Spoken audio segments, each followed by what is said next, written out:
Kayak waktu itu tuh. Kalau satu macet bisa kali. Bismillahirrahmanirrahim. Yang mohon izin saya mulai. Bismillahirrahmanirrahim. Yang saya hormati Ibu Kepala Sekolah dan staf Dewan Guru yang saya hormati. Assalamualaikum warahmatullahi wabarakatuh. Pertama-tama saya sangat meminta maaf karena dalam hal ini meminta waktu ibu-ibu untuk membantu saya memaparkan aksi nyata modul 1.4. Sebelum kita mulai, mungkin alangkah baiknya kita sama-sama berdoa. Berdoa membaca Al-Fatihah, dimulai.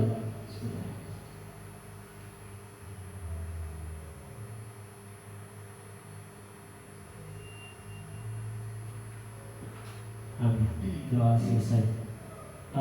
Di sini materi saya pada aksi nyata modul 1.4 yaitu budaya positif, menyebarkan pemahaman dan penerapan pengalaman budaya positif.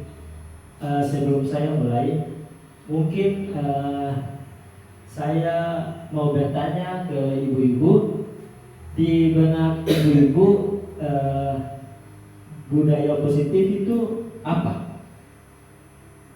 Menurut ibu, budaya positif yang ada di benak ibu itu apa? Mungkin ada? Budaya positif itu kita melakukan hal-hal baik, ya, melakukan hal-hal baik, ya. Makasih Ibu Kepala Sekolah. Ya, budaya positif melakukan hal-hal baik yang ada pada sekolah, ya, mungkin itu. Oke, kita ke slide berikut. Di sini materi pada pagi untuk menjelang siang ini, yaitu nanti di sini saya membahas tentang perubahan paradigma belajar. Yang kedua, disiplin positif. Yang ketiga, nilai-nilai kebajikan. Yang keempat, kebutuhan dasar manusia. Yang kelima, motivasi perilaku manusia. Yang keenam, posisi kontrol guru. Yang ketujuh, keyakinan kelas. Dan yang terakhir yaitu segitiga restitusi. Itu konsep inti dari budaya positif yang akan saya paparkan. Oke. Kita lanjut ke pembelajaran dengan paradigma baru. Sebelum saya membahas ini, saya boleh bertanya lagi pada ibu-ibu, pembelajaran positif dengan paradigma baru, pembelajaran yang berdiferensiasi. Jadi saya tanya dulu, menurut ibu-ibu, apa itu pembelajaran yang berpihak pada murid dan pembelajaran yang berpihak pada guru? Apakah kita sebagai guru sudah menerapkan itu atau belum? Mungkin ada ibu-ibu pembelajaran yang bersifat pembelajaran yang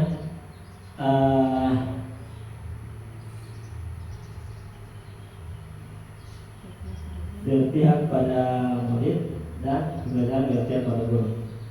Mungkin ada. Oke, Ibu Yam, silahkan. Baik, terima kasih.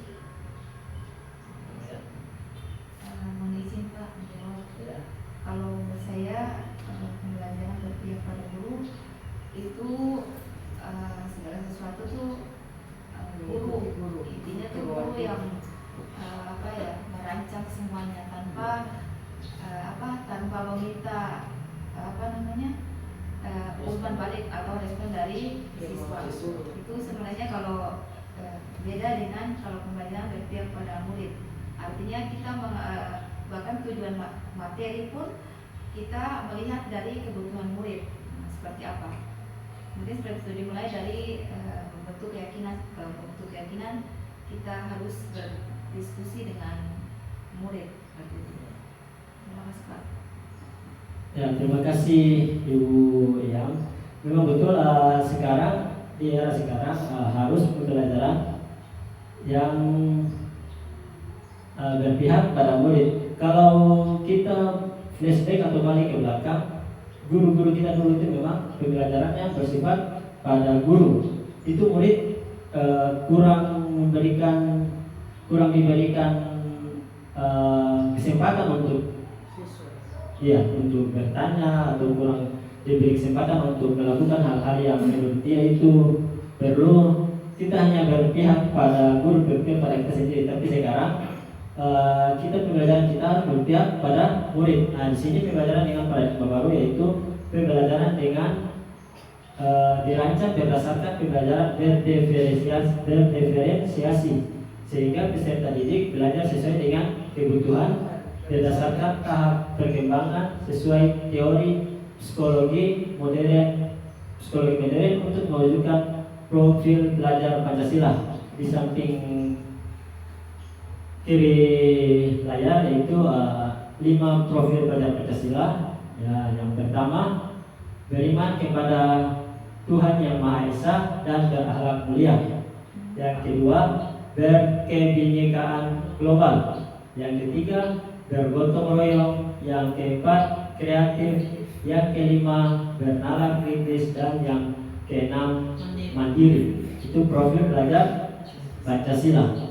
Oke, berikut. Nah, di sini miskonsepsi tentang teori kontrol. Miskonsepsi artinya selama ini kita salah menerapkan teori kontrol kita. Di sini ilustrasi guru mengontrol murid. Sebelum saya ke materi, apakah ada gambaran ini? Maksudnya gambaran apa sampai ada di belakang yang pegang, di depan punya seperti alat mainan gitu. Nanti yang di belakang ini putar, terus kemudian yang di depan itu jalan. Mungkin ada dari guru-guru yang bisa menjelaskan gambar di depan. Di sini ya, silakan. Iya, terima kasih Pak Iman. Sesuai dengan gambar atau yang diperlihatkan itu dia punya maknanya adalah guru hanya memaksakan siswa mengikuti kemauan guru. Jadi dia dikendalikan oleh alat itu. Jadi guru itu perintahnya bagaimana, siswa harus ikut. Sedangkan dia tidak mau tahu apa yang siswa itu inginkan, apa yang alasannya dia seperti apa. Kita tidak dengar, kita hanya mau ikut kemauan kita saja. Kira-kira seperti itu. Kembali. Ya, terima kasih Bu Kepsek. Betul sekali, di sini cuma guru yang mengontrol murid. Murid hanya bisa melaksanakan apa yang diperintahkan oleh guru. Di sini saya coba jelaskan gambar yang di depan. Terima kasih Bu Paswa telah menambahkan ilustrasi mengontrol murid. Di sini seperti gambar yang kita lihat, ada murid ibaratkan yang di depan, sedangkan guru yang di belakang. Murid melakukan sesuatu harus diputar oleh guru yang di belakang. Artinya guru yang mengontrol murid. Sebenarnya yang harus kita ketahui, kontrol pada diri seorang murid itu kontrol pada diri murid sendiri. Kita sebagai guru tidak berhak untuk mengontrol, maksudnya berhak untuk mengontrol juga, tapi tidak bisa memaksakan kepada murid harus melakukan sesuai yang kita inginkan, karena kesadaran untuk melakukan sesuatu itu dari diri kita sendiri. Di sini ilustrasi bahwa semua penguatan positif, efektif, dan bermanfaat. Tidak semua sesuatu yang kita perintahkan itu efektif bagi murid kita, terkecuali itu dari diri mereka sendiri. Kalau saya contohkan, kalau kita memaksakan untuk murid melakukan sesuatu yang kita inginkan, mereka itu akan melakukan tapi ke depan, kalau kita tidak melihat atau tidak memantau, itu akan mereka juga melakukan hal yang tidak kita inginkan. Kemudian ilustrasi bahwa kritik dan membuat rasa bersalah mampu menguatkan karakter. Ilustrasi bahwa kritik dan membuat rasa bersalah mampu menguatkan karakter. Yang berikut juga ilustrasi bahwa orang dewasa berhak memaksa. Di sini orang dewasa itu tidak berhak memaksa. Yang seperti saya bilang tadi, apabila kita memaksa, mereka akan melakukan yang kita inginkan. Tapi setelah kita tidak pada berada tempat itu, mereka akan melakukan sesuatu yang mereka inginkan. Oke? Yang berikut adalah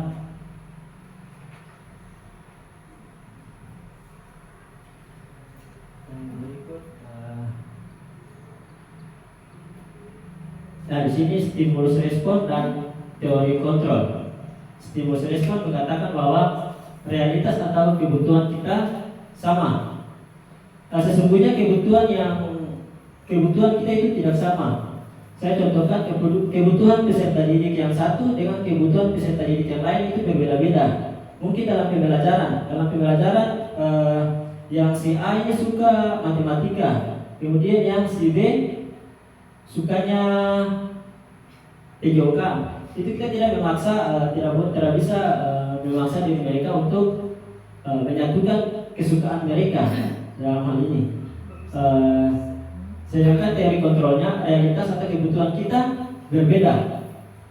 Yang berikut yaitu semua orang melihat hal yang sama.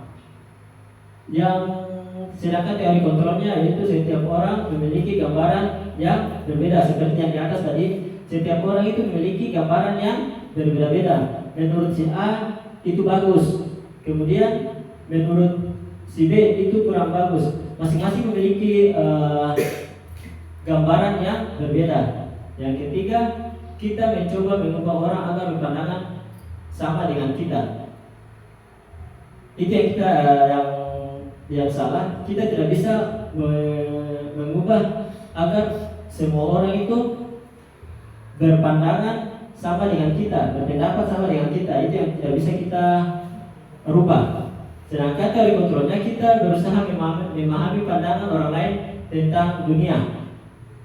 Yang berikut, perilaku buruk dilihat sebagai suatu kesalahan. Tidak semua perilaku buruk dilihat sebagai suatu kesalahan. Sesuatu yang buruk itu ada alasan sampai mereka melakukan hal-hal seperti itu. Saya contohkan si A ini memukul si B. Itu yang disalahkan pasti si A. Dilihat sesuatu sebagai suatu kesalahan. Yang salah, yang kita lihat yang salah adalah A, karena A memukul si B. Tanpa kita bertanya dulu apa alasan kenapa si A itu dia memukul si B. Nah, itu yang arti dari perilaku buruk dilihat sebagai suatu kesalahan itu tidak tepat. Yang kontrolnya itu semua perilaku memiliki tujuan. Itu yang saya bilang. Kenapa si A memukul si B? Itu karena si A, alasan si A mungkin si B ini gara ejek dia, atau si B ini cari hal untuk membuat si A marah. Nah, tidak situ. Yang ketiga, saya bisa mengontrol orang lain. Bapak Ibu, Ibu, kita sebagai guru kita tidak bisa mengontrol murid kita. Kita sebagai guru kita harus hanya bisa memberi saran atau memberi masukan. Sesungguhnya kita tidak bisa mengontrol mereka. Yang bisa mengontrol mereka itu diri mereka sendiri. Diri mereka sendiri yang bisa mengontrol mereka. Teori kontrolnya yaitu Anda tidak bisa mengontrol orang lain. Nah, itu teori kontrolnya. Yang terakhir, stimulus respon. Pemaksaan ada pada saat rujukan gagal. Teori kontrolnya, kolaborasi dan konsensus menciptakan pilihan-pilihan baru. Ini saya contohkan, apabila melakukan ada murid yang melakukan kesalahan, itu tidak bisa harus memaksakan, kamu salah, kamu melakukan yang ini, tidak bagus. Tapi yang harus kita lakukan yaitu kolaborasi dan menciptakan pilihan-pilihan baru. Kita bertanya kepada murid tersebut, kenapa kamu melakukan itu? Apa alasan kamu melakukan itu? dan kita memberikan pilihan-pilihan baru. Kalau kamu solusinya kalau kamu begini harus bikin dapur guru dan sebagainya. Mungkin itu yang berikut yaitu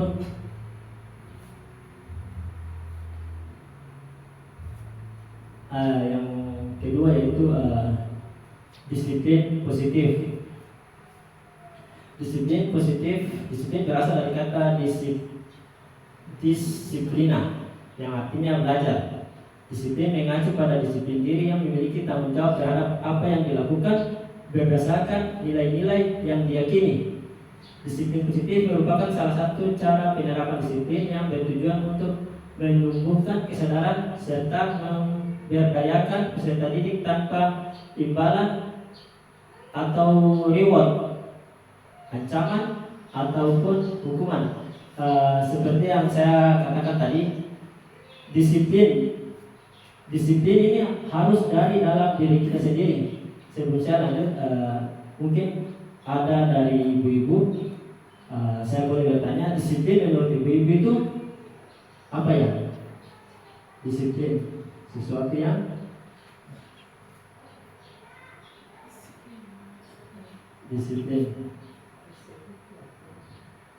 disiplin yang selama ini kita terapkan itu harus datang tepat waktu, ya seperti itu contohnya. Itu datang tepat waktu, melakukan peraturan-peraturan sekolah, itu harusnya dari diri murid sendiri. Kalau kita terus tekan harus datang tepat waktu, harus rajin sekolah, itu kalau tidak ada motivasi dari diri sendiri, ke depan akan sama saja, akan tetap berubah. Sebagai pendidik, tujuan kita adalah menciptakan peserta didik yang memiliki disiplin diri, sehingga mereka berperilaku mengacu pada nilai-nilai kebijakan universal dan memiliki motivasi intrinsik dalam perubahan perilaku ke arah yang lebih baik. Motivasi intrinsik ini yaitu motivasi yang dari dalam siswa itu sendiri, motivasi intrinsik. Oke, yang berikut juga yaitu nilai-nilai kebajikan, nilai yang disepakati bersama lepas dari suku bangsa, agama, bahasa maupun latar belakangnya. Mungkin sampai di sini boleh sedikit berdiri. Mohon izin tapi ya Ibu, untuk sedikit SPK boleh? Boleh, Pak. Oke, tidak perlu. Untuk nyanyi saja kapan? SPK mungkin tapi yang bisa mundur sedikit. Tapi maaf, SPK-nya yaitu kalau ini biasa ini namanya dari apa? Nggak sesuai tapi maksudnya ini namanya dari apa? Ini namanya ibu jari. Apa kata ibu jari? Sayang kalau belajar jangan lari. Oke? Sampai di jari. Ini namanya jari telunjuk, jari tengah, jari manis, jari kelingking. Kalau jari ibu jari, gerakannya jangan lari. Kalau jari telunjuk, jangan nunjuk. Kalau jari tengah, jangan lengah. Tidak lengah. Kalau jari manis, jangan nangis. Kalau jari kelingking, jangan kencing. Oh, Oke. jangan kencing. Ya Allah. Oke, siap. Kita mulai. Dia punya gerakan. Ini mungkin ada jalan di tempat. Iya, Boleh. 3, 2, 1. Ini namanya jari apa?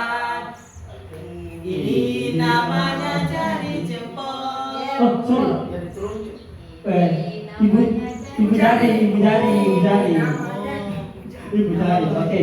Ulang 3, 2, 1. Ini namanya jari apa?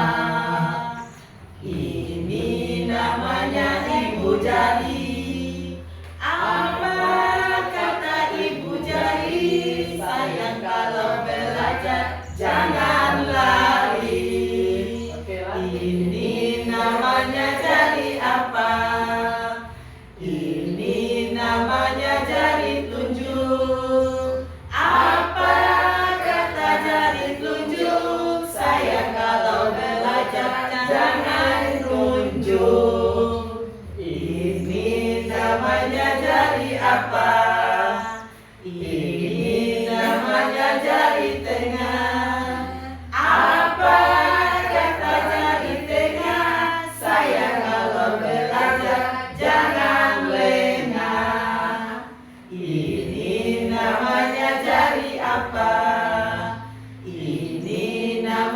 jari manis?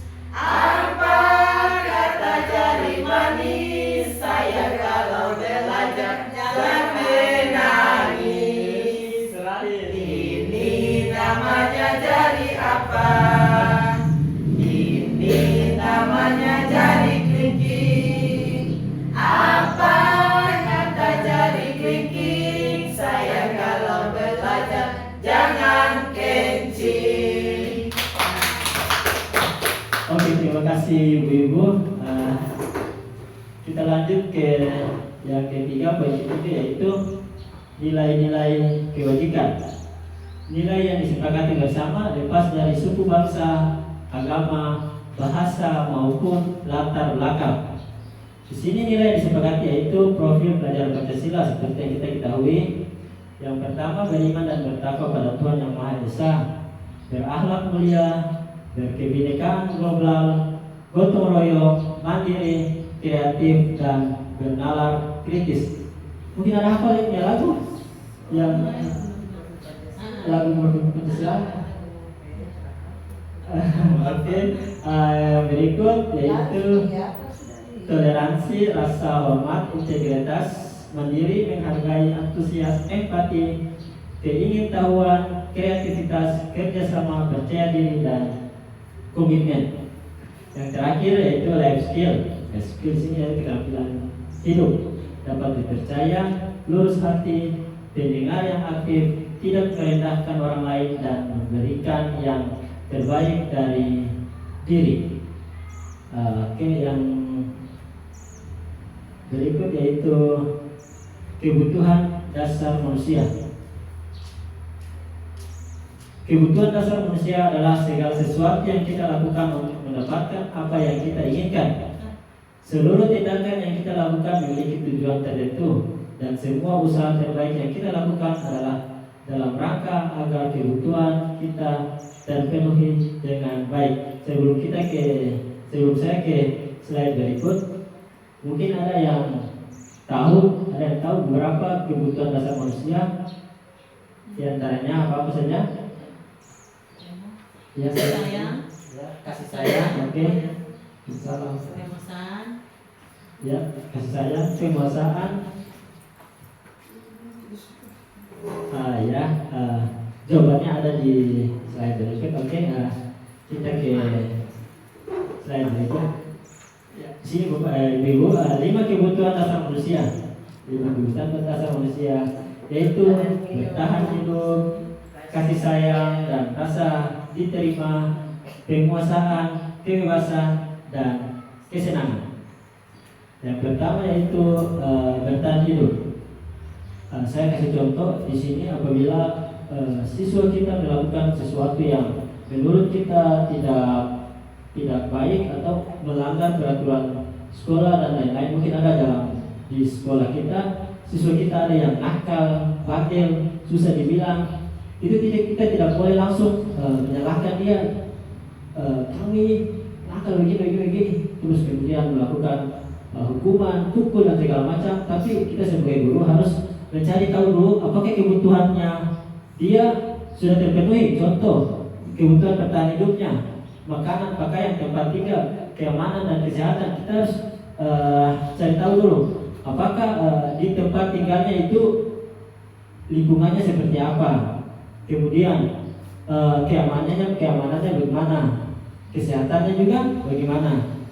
Yang berikut yaitu kasih sayang dan rasa diterima. Rasa diterima, dipedulikan. Di sini rasa diterima, dipedulikan, berbagi, kerjasama, menjadi bagian dalam kelompok. Di sini juga saya contohkan untuk rasa kasih sayang dan rasa diterima. Apabila siswa nakal, murid kita nakal, kita harus bercermin di dalam diri kita dulu. Apakah menurut dia kita ini pilih-pilih kasih sampai dia rasa tidak diterima, seperti itu. Yang berikut penguasaan. Penguasaan di sini harga diri, keinginan untuk dianggap, bermimpi, berprestasi, diakui dan didengar. Ini juga salah satu 5 kebutuhan dasar manusia. Yang berikut kebebasan, mandiri, memiliki pilihan, mencoba hal baru, mampu mengendalikan arah dirinya. Yang terakhir yaitu kesenangan bermain, humor, antusias dan tertawa. Rata-rata siswa kita di sini 5 kebutuhan dasar manusia itu yang paling mereka senangi, yaitu kesenangan bermain bersama teman-temannya, humor, antusiasme dan tertawa bersama teman-temannya. Yang berikut yaitu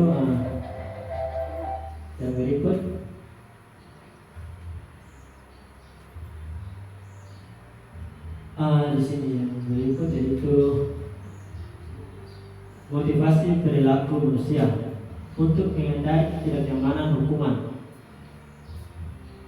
Dia berimbas untuk mendapatkan imbalan atau penghargaan dari orang lain, untuk menjadi orang yang mereka inginkan dan menghargai diri sendiri dengan nilai-nilai yang mereka percaya. Di sini untuk menghindari kenyamanan atau hukuman. Motivasi perilaku manusia. Motivasinya yang tadi seperti slide sebelumnya, motivasi manusia itu dia muncul dari diri sendiri. Kita sebagai guru hanya bisa berhak untuk memberikan saran, masukan, tapi selebihnya itu motivasi yang ada pada dirinya, itu motivasi dari dalam dirinya. Kalau bukan dari dalam dirinya, itu mereka melakukan kalau untuk contoh motivasi yang mereka dapat dari luar, yaitu hanya untuk menghindari ketidaknyamanan atau menghindari hukuman. Itu kedepannya apabila kita tidak mengontrol mereka akan melakukan hal yang sama.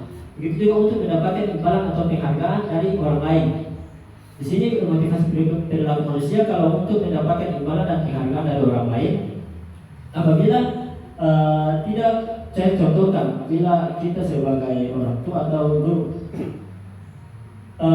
memberikan imbalan atau penghargaan, kita menyuruh murid atau peserta didik kita atau anak kita, contohnya contoh paling dasar, suruh mereka, meminta mereka untuk berikan sesuatu untuk kita, terus kita katakan pada mereka, ini beli 10.000, uang 10.000,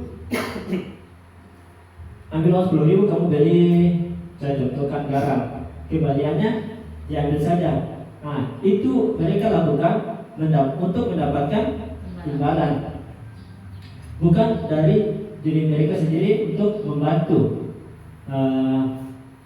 Motivasi intrinsik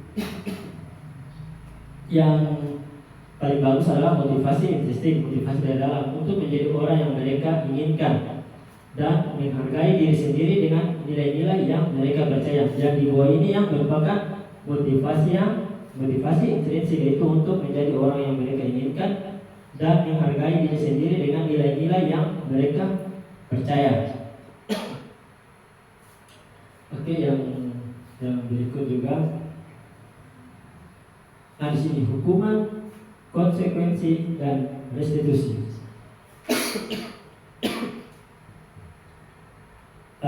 Sebelum saya masuk ke dalam hukuman, konsekuensi dan restitusi, menurut ibu nih, mana yang baik kita terapkan untuk murid kita? Apakah langsung tiba-tiba memberikan hukuman, atau konsekuensi, atau dengan melakukan restitusi? Ya, restitusi. Jangan sampai kita langsung melakukan hukuman, karena di sini hukuman tidak terencana, tiba-tiba. Contoh, yang sampai ada yang mungkin tidak sesuai dengan harapan kita sebagai guru, anak-anak melakukan kesalahan, langsung tiba-tiba dicubit telinganya, langsung tiba-tiba dicubit perutnya. Itu tidak bagus. Kemudian murid tahu apa yang terjadi, tidak melibatkan, bersifat satu arah. Kalau hukuman ini bersifatnya satu arah, yang rugi adalah peserta didik. Walaupun kita tidak terlalu paham, tidak terlalu tahu apa yang alasan yang sampai dia membuat sesuatu yang kita anggap salah, itu yang rugi didiknya, murid kita sendiri, karena bersifat satu arah, berupa hukuman fisik atau psikis. Apalagi kita anak murid-murid yang dasar ini, apabila kita beri hukuman pada mereka, itu akan mengganggu psikologinya mereka. Berikut yaitu konsekuensi. Konsekuensi di sini terencana atau disepakati sesuai peraturan. Murid tetap dibuat tidak nyaman. Sikap guru selalu memonitor murid. Oke, yang restitusi yang baik adalah proses menciptakan kondisi bagi murid untuk memperbaiki kesalahan. Di sini apabila murid kita melakukan kesalahan, kita panggil murid kita untuk bercerita, berkolaborasi, memperbaiki kesalahan yang telah dia buat. Dan berikut juga proses kolaborasi. Nah, tadi seperti saya katakan, berkolaborasi dengan murid, menanyakan apa kesalahan, apa alasan, sehingga dia melakukan hal yang tidak diinginkan tersebut untuk mencari solusi. Oke, yang berikut yaitu posisi kontrol. Posisi kontrol guru, penghukum, pembuat rasa bersalah, teman, pemantau, dan manajer.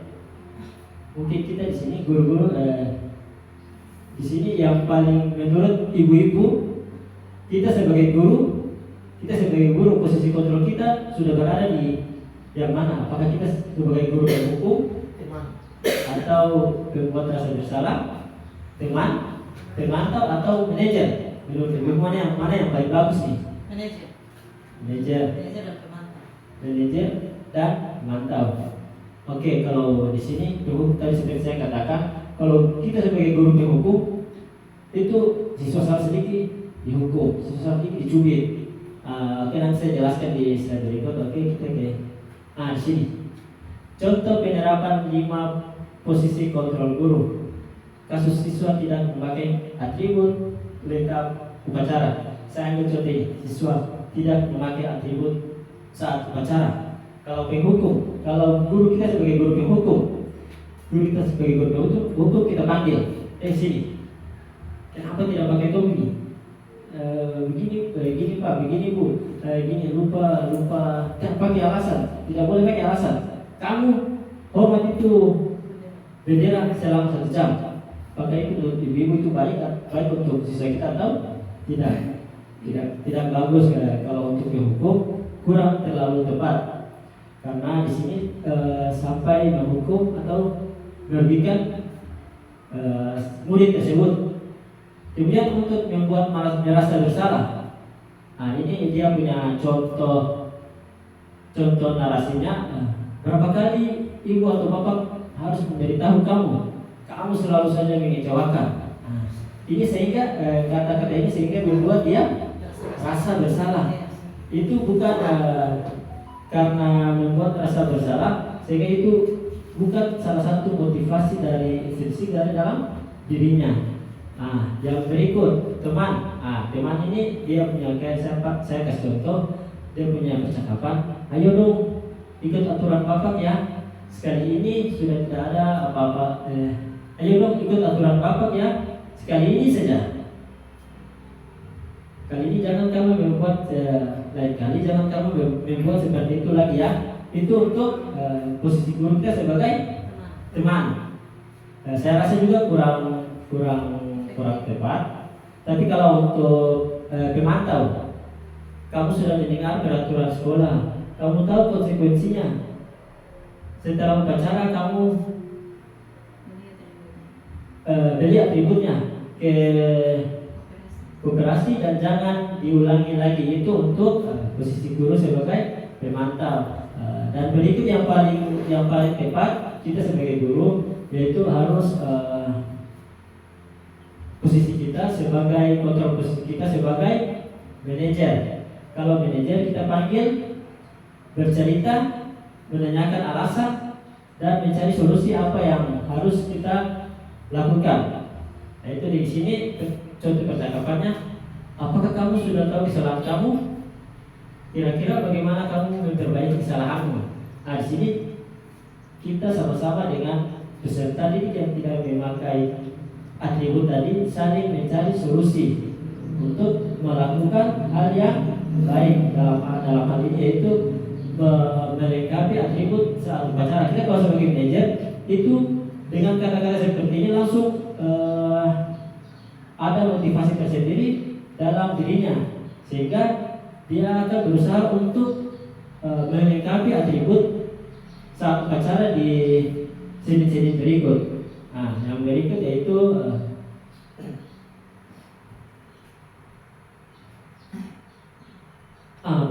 posisi kontrol apakah aku menurut ibu-ibu. Oke, kita sama-sama jawab. Posisi kontrol apakah aku? Saya kecewa sekali dengan kamu. Kira-kira dari kata ini itu kita masuk di posisi kontrol yang mana? Saya kecewa sekali dengan kamu. Masuk di penghukum. Oke.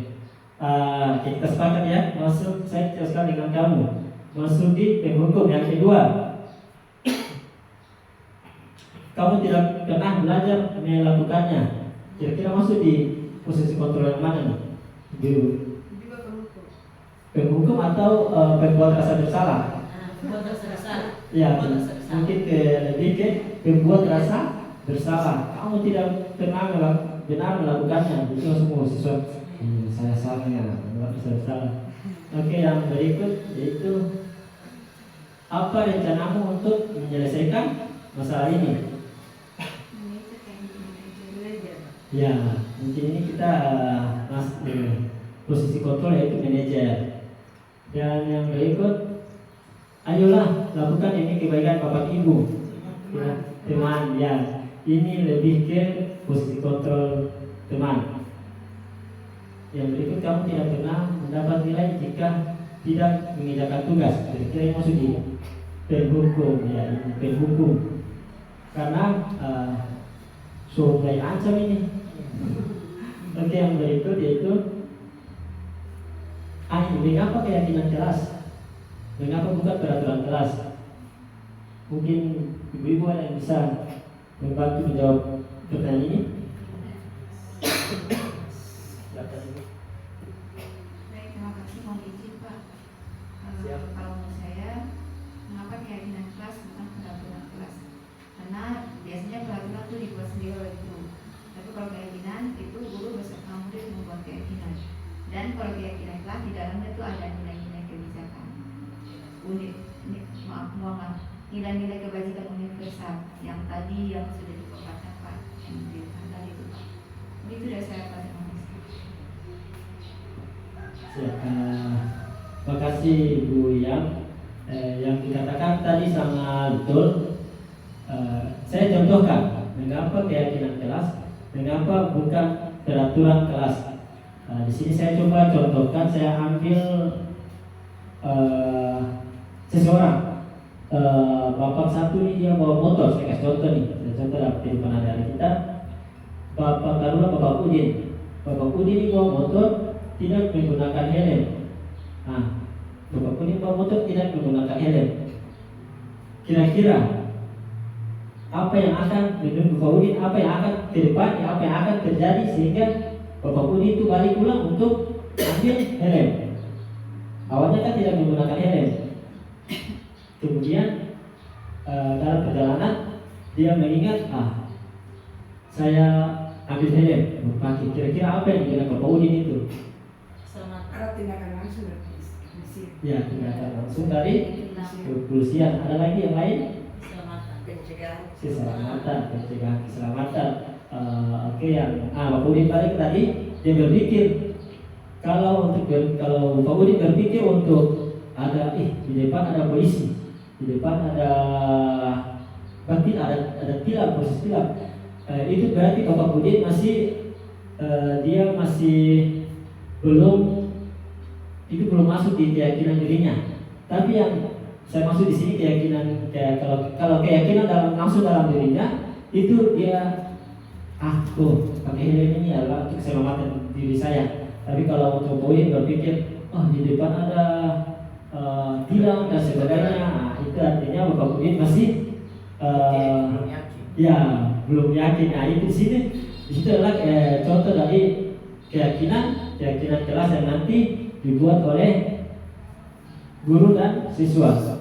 Ya. Berikut yaitu pembentukan keyakinan kelas, yaitu yang pertama bersifat abstrak, kedua berupa pernyataan universal dibuat dalam pernyataan positif, sedikit saja agar mudah diingat, sesuai dengan kondisi kelas dan sekolah sehingga mudah diterapkan. Kemudian semua warga sekolah, warga sekitar kelas dilibatkan saat membuat keyakinan kelas. Yang berikut adalah segitiga restitusi. Segitiga restitusi yaitu proses dialog yang dijalankan oleh guru agar dapat menghasilkan murid yang mandiri dan bertanggung jawab. Di sini di segitiga restitusi yang pertama yaitu menstabilkan identitas, yang kedua validasi tindakan yang salah, yang ketiga menanyakan keyakinan. Saya contohkan ini di sini ada beberapa contoh murid yang melakukan pelanggaran. Saya kasih contoh murid yang suka mengganggu temannya. Ada si murid A. Murid A ini hobi suka mengganggu temannya, sehingga teman-temannya itu lapor kalau si A ini nakal dan sebagainya. Yang harus kita lakukan yaitu memanggil murid tersebut, kemudian saling berkolaborasi, bertanya. Yang pertama yang kita tanyakan itu menstabilkan identitas. Kita tanya dulu kepada murid tersebut, kenapa sampai melakukan itu? Mengapa sampai kamu nakal, kamu ganggu teman kelas kamu? Nah, kita tunggu jawabannya. Kemudian setelah murid tersebut menjawab, kita validasi tindakan yang salah. Yang kita lakukan adalah memberikan pernyataan atau pemahaman kepada dia bahwa apa yang dia lakukan itu salah, tidak bagus. Dan yang terakhir itu menanyakan keyakinan. Menanyakan keyakinan di sini kita cari solusi bagaimana keyakinan, apakah perlakuan yang kamu lakukan itu sesuai keyakinan kelas yang telah dibuat atau bukan. Mungkin itu sedikit contoh dari segitiga restitusi. Menstabilkan identitas. Nah, di sini saya coba uraikan satu-satu. Yang pertama, menstabilkan identitas. Berdasarkan prinsip membuat kesalahan adalah bagian dari proses pembelajaran. Kata-katanya itu di sini tuh contoh dari kata-kata yang akan kita lakukan atau kita terapkan ke murid siswa kita. Kita katakan pada mereka yaitu berbuat salah itu wajar. Kemudian juga tidak ada manusia yang sempurna. Ibu atau bapak juga pernah melakukan itu. Ibu atau bapak tidak mau mencari siapa yang salah, tapi ibu atau bapak ingin mencari solusinya. Kamu berhak merasa begitu. Itu untuk menstabilkan identitas. Kalau untuk validasi tindakan yang salah, berdasarkan prinsip setiap perilaku supaya memenuhi suatu kebutuhan tertentu. Di sini percakapannya yaitu contoh percakapannya, kamu pasti punya alasan mengapa melakukan itu. Itu untuk validasi tindakan yang salah. Yang kedua, apakah kamu bisa melakukan yang lebih buruk dari ini ya? Tiga, kamu patut bangga karena telah melindungi sesuatu yang penting buatmu. Yang keempat, kamu melakukan karena mempertahankan sesuatu yang penting bagi dirimu. Dan yang terakhir,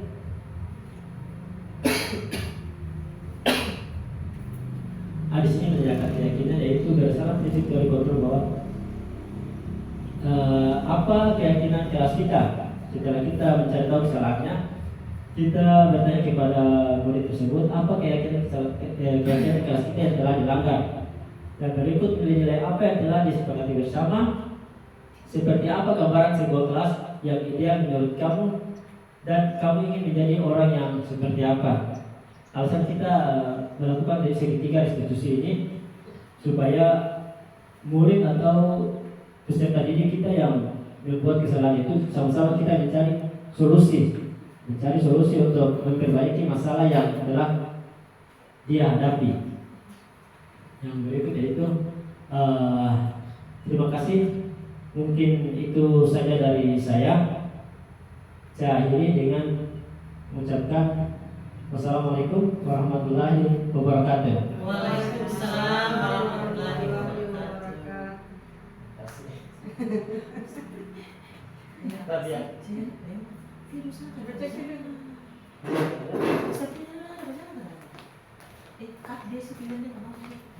Kenapa nanti beredit? Masih bu. Sampai benar tuh.